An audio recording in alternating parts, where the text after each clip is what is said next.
سلام بچه ها، دیویدم. امروز بچه ها اومدیم عجیب ترین مسابقه های جهان رو ببینیم. عجیب ترین مسابقه های جهان. نمیدونم 15 تان معلومش چجوری هن، هیچ کدومشون ندیدم. بریم ببینیم چطوری هن.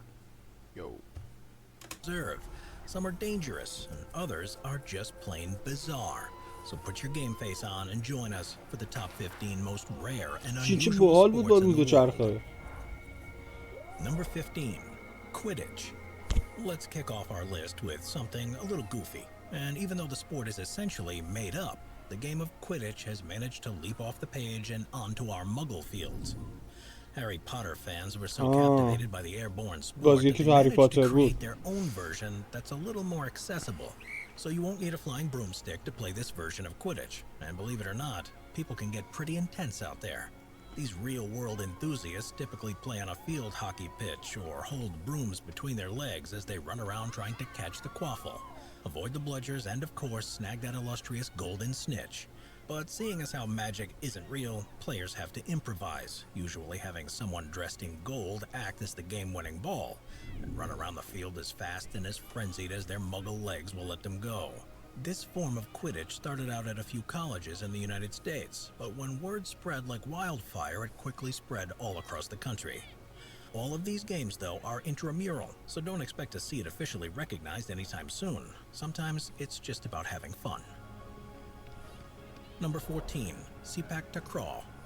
Unless you're from Southeast Asia, or at least have spent a lot of time there, chances are you've never heard of this wild sport before. Sepak Takraw is like volleyball, except the athletes can only use their feet, knees, shoulders, and head to launch the ball over the net. Because of these rules, the game is also fittingly known as kick volleyball.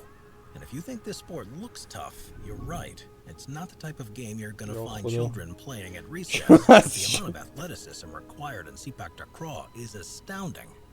Players are constantly launching themselves high into the air to get their unique woven rattan ball over the net. It also requires a great deal of accuracy to earn a point. It's no easy feat to perfectly aim a ball just using about anything but your hands. These strong yet nimble players manage to pull it off. Sepak Takraw officially kicked off in 1945, and it wasn't until the mid-1980s that United States teams entered the fray, albeit they have a tendency to lose quite badly. Number 13, tuna tossing. Some sports also allow us to show off just how strong we are. Sometimes tuna tossing is the perfect way to do that. Tuna tossing began in South Australia in the small fishing community of Port Lincoln.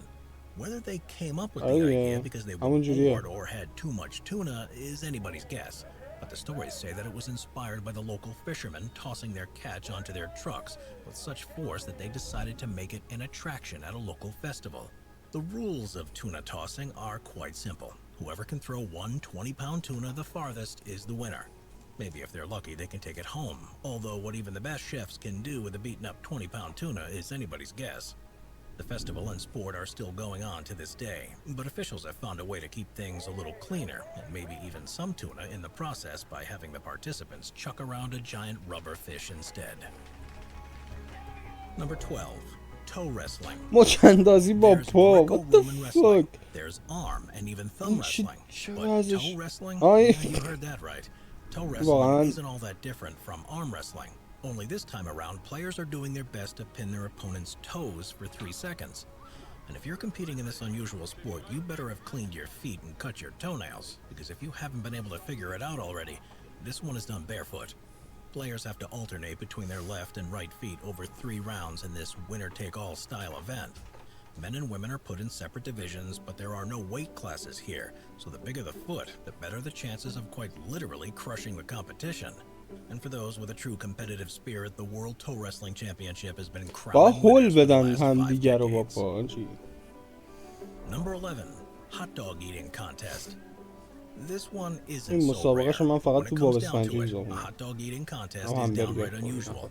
Consider how many dogs these competitors can eat in such a short amount of time and how much preparation they put into the event. The only rule in this funky sport is to eat as much as you can in 10 minutes. Most people can maybe eat a handful, but hot dog legends like Kobayashi and Joey Chestnut can wolf down about 76 in that same time span. People out there have done the math and calculated that Chestnut has eaten well over 19,000 hot dogs in his lifetime. It's probably not the healthiest lifestyle. The man stands at 6 foot 1 inches tall and weighs around 220 pounds. So the man is by no means obese. And Kobayashi is just 5 foot 8 inches tall, but despite some yo-yoing, weighs about 130 pounds.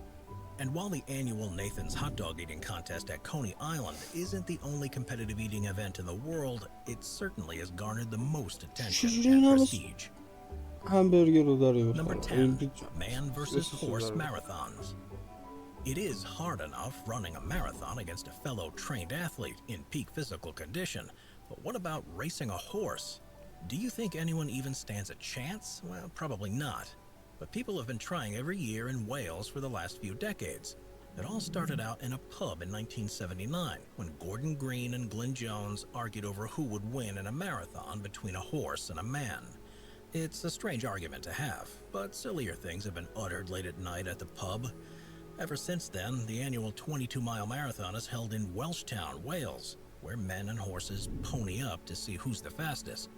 The marathon can be a bit treacherous, with all the participants traversing through rough field terrain and the occasional small stream.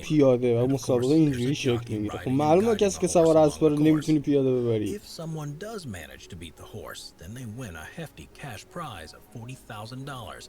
Believe it or not, 2 men have managed to walk away with the prize money already. Not quirky traversing through rough field terrain and the occasional small stream. And of course, there's a jockey riding and guiding the horse along the course. If someone does manage to beat the horse, کسی موفق شد اسبو بزنه یه جایزه نقدی به مبلغ $40,000 میبره. Number 9, wife carrying. There are some sports out there that really don't leave their small towns, and wife carrying sounds like it's one of those traditions. Wife carrying has somehow managed to gain some global appeal. The unusual sport's origins began in Finland with the 19th century local legend Ronkainen the robber. The story says that Ronkainen and his group of robbers lived in the forest and would sneak into towns to steal food and women. The women were slung over the gang members' shoulders and hauled off back into the forest. Whether or not the legend is true doesn't really matter at this point, because wife carrying is here to stay. The rules are quite simple. Men carry a woman through an obstacle course, and whoever has the fastest time is the winner. There are apparently different ways to carry your wife too. There's the classic piggyback, the fireman's carry, and then the Estonian style, where she's upside down with her legs over his neck and shoulders. Hey, whatever works. The Wife Carrying World Championship is held every year and welcomes state champions from Great Britain, Australia, Germany, Estonia, and even the United States. استرالیا، آلمان، استونی و حتی ایالات متحده آمریکا بازی می‌کنه. Sometimes sports can get a little dirty. American football is played rain or shine, sleet or snow, and you of course run the risk of getting sandy when you play some beach volleyball. But what about playing in a bog? Well, that's exactly what bog snorkeling is.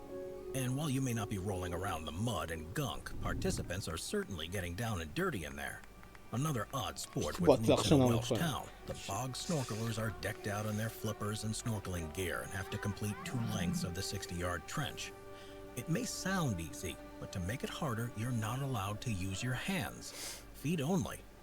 Couple that with the fact that you're neck deep in bog water and trying to keep it out of your mouth, and you're actually looking at one tough sport, no matter how silly it may look to the untrained eye. And every year in the town of Llanrtyd Wells, Wales, you can check out the World Bog Snorkeling Championships and see just how it's done down there. Number 7, extreme ironing. Everybody hates doing household chores, but what if you can make it fun? That's exactly what extreme ironing athletes do. This extreme sport involves the participants packing up their wrinkly clothes, ironing board and iron, and hauling them to the most remote or dangerous location they can find. And from there, they get to ironing. Extreme ironing manages to mix extreme outdoor activities and boring chores to produce something fun, no matter how unusual it may be. It's a great way to get people out of the house, and perhaps even a better way to get those shirts pressed just right. Some of the most اگه جای notable خطرناک performances داری were فکر done کنم after a tough rock climb, in اتو forests, on a بکشه canoe, on نگاه top اینو of رفته statues, کجا اتو underwater, کشیده and even while پشمام skiing and parachuting. یا And خدا you can either iron on your own or with a small team. The اینا رو sport has a governing body called the Extreme Ironing Bureau that's always accepting new athletes for this different حاجی kind of کوسه Iron پونسره Man. اینو نگاه کن Number 6, cheese rolling. The first ever recorded حاجی cheese شلوار race happened بنفشه back in 1826, but even that account said that this has been going on for even longer. The annual Cooper's Hill cheese rolling and wake event takes place in Gloucester, England. The rules are pretty simple. A بعد این بازی 9-pound فکر کنم Gloucester قطع double نخواه cheese بشن round قشنگ is sent rolling down a 200-yard long hill. The hill is دیدی so چجوری steep that if you're افتاد standing at دیدین اون the یارو top, بنفش you can the bodies start flying. Everyone runs down the hill چرا as fast as they can, but the hill is so treacherous that they mostly fall, roll, and tumble. This sport is actually incredibly dangerous for everyone involved, and injury is very, very common. But the winner gets not just the bragging rights, but the cheese round too. ددپول And perhaps the funkiest part of the Cooper Hill cheese rolling and wake is that it's put on each year by the local cheese rollers pub. Number 5, unicycle hockey. آجی این ورزشه خیلی خفنه واقعا همین که روی این دو چرخه ها دارم میرم و میخوان مثلا هاکی یا جورایی بازی کنن خودش همین جوری تنها با دو چرخه خیلی خفنه خب ولی این که بخوای اونجوری هم بازی کنی واقعا خیلی بازی هم سخت هم بازی گادیه من تا الان بین اینا بکنم 12 به این بدم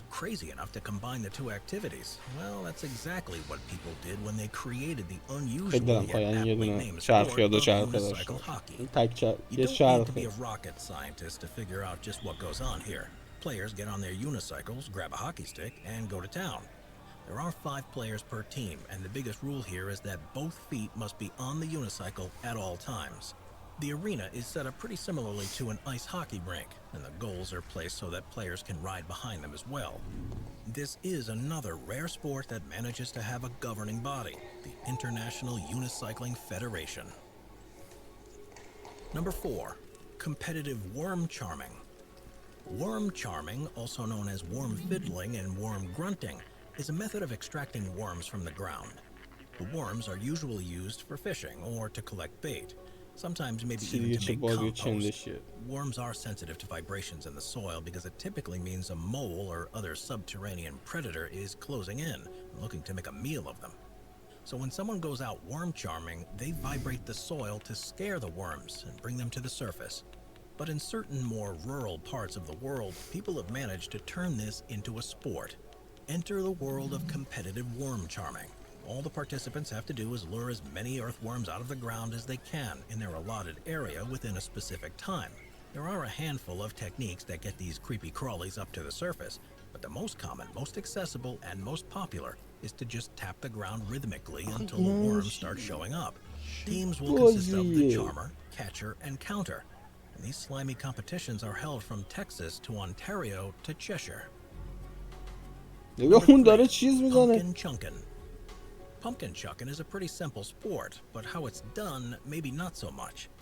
Participants bring their homemade slingshots, catapults, trebuchets, and even cannons and load them up with a big old pumpkin and let it rip. The sport happens in the fall when pumpkins are in season in the United States and is put on by the World Championship Pumpkin Chunkin' Association. The event has been going on since 1985, with the longest shot even making it into the Guinness Book of World Records. The title is held by the pneumatic cannon named the Big 10-inch, and it managed to chuck that pumpkin a whopping 5,545.5 feet in Moab, Utah in 2010. That's absolutely insane.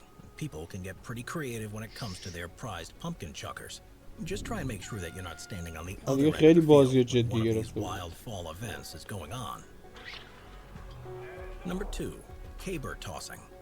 Typically a part of the spring and summer Scottish Highland Games, caber tossing requires a serious amount of strength to pull off. This sport may look a bit unorthodox to the global community, but it's remained a great Scottish pastime. This sport involves the eponymous tosser to, well, toss a large tapered pole called the caber. کسی میتونه بیشتر Caber is اون usually پرت made of a کنه؟ larch tree, so you can really think of caber tossing as tree throwing. بلند کنه ببری یا Cabers پرت are کنه؟ usually 16 to 20 feet tall and can weigh anywhere from 90 چقدر to خوب پرت 150 کرد. pounds, so the weak need not apply. But how does a sport like this even come about? Well, it's said that it started when the folks were throwing logs across narrow chasms to make footbridges, and lumberjacks که tossing با logs دامن in کت streams. شلواره. Eventually, the Scottish lumberjacks wanted to see who the biggest and strongest was, and around the 16th century, caber tossing was born. این خانم بود؟ Number 1, gurning contests. A gurn is an English term meaning an extremely distorted and all-around goofy-looking facial expression. When we were kids, and even when we're fun-loving adults, we probably making gurns all the time. And at school, some kids may want to see who can make the silliest face. But what happens when adults want to take it to the next level? Well, then you've got yourself an official gurning contest on your hands. Gurning contests are a British tradition where participants compete to see who can pull off the most distorted facial expression possible. Of course, it sounds silly, but some people are surprisingly able to make some funky faces. Part of the tradition also involves making the face while sticking your head through a horse collar in what's known as gurning through a bracken. The World Gurning Championships have taken place every year since at least 1852. No one really knows how it was started, but what is known is that the best gurners are people without teeth, since they have more room to move and distort their jaws. But the sport even has 2 top all-stars. Tommy Madden won the men's world title 15 times, and Woods won the women's world title an amazing 28 times. Watch our binge-watching playlist if you... خب ویدیو تمام شد. فکر نمی‌کردم، واقعا فکر نمی‌کردم اینقدر مسابقات احمقانه باشه. ولی اون دوچرخه خدایی خفن بود. خدایی اون 10 از 10 بود. خیلی حال کردم باشه. ویدیو رو لایک کنید. ممنونم تا اینجای ویدیو دیدی. کانال رو ساب کن. خیلی دوستتون دارم. فعلا